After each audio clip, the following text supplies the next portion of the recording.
नमस्कार, माझे नाव श्रुतिका सत्यपाल मोहोळ. मी 6व्या वर्गात शिकते. माझ्या गोष्टीचे नाव आजी आणि भोपळा. एका दिवशी एक आजी घरात बसून तांदूळ निवडत होती. तेव्हा तिच्या डोक्यात आले की मी माझ्या मुलीच्या घरी जावे.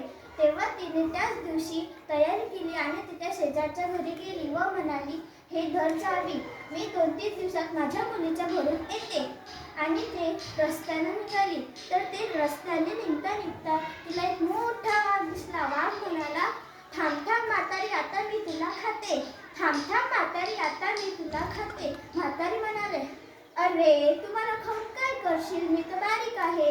मी माझ्या मुलीच्या घरी जाते, खाऊन पिऊन येते आणि जाड होते, तेव्हा तू मला खा. वाघ म्हणाला, ठीक आहे. तेव्हा ते पुढे चालता चालता अधिक तिला एक मोठा कोल्हा दिसला. कोल्हा म्हणाला, थांब थांब म्हातारी, मी तुला आता खाते. थांब थांब म्हातारी, आता मी तुला खाते. म्हातारी म्हणाले, अरे तू मला खाऊन काय करशील, मी तर बारीक आहे. मी माझ्या मुलीच्या घरी जाते, खाऊन पिऊन येते आणि जाडी होते, तेव्हा तू मला खा. तेव्हा ते तिच्या मुलीच्या घरी पोचली. 2-3 दिवस बसून तिच्या मुलीने तिला खाऊ पिऊ घातले, सेवा केली आणि शेवटच्या दिवशी त्या आजीने म्हणाले की त्या दिवशी माझ्यासोबत असे घडले. तर त्या मुलीने म्हणाले, माझ्या एका मोठ्या शेतात एक मोठा भोपळा आहे.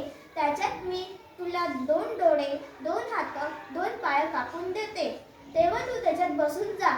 तेव्हा त्या मुलीने तिच्या शेतात गेले व त्या मोठ्या भोपळ्याला 2 डोळे, 2 हात आणि 2 पाय कापले. ती आजी त्या भोपळ्यात बसली आणि ते निघाली. ते चालता चालता तिला एक मोठा कोल्हा भेटला.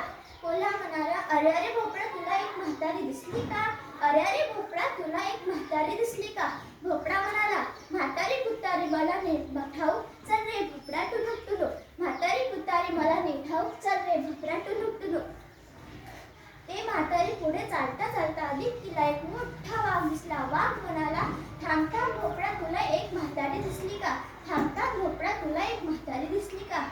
म्हातारी कुतारी मला नाही ठाऊक, चल रे भोपळा टुनुक टुनुक. म्हातारी कुतारी मला नाही ठाऊक, चल रे भोपळा टुनुक टुनुक. गोष्टीचे तात्पर्य हे आहे की शक्तीपेक्षा युक्ती बरी. धन्यवाद.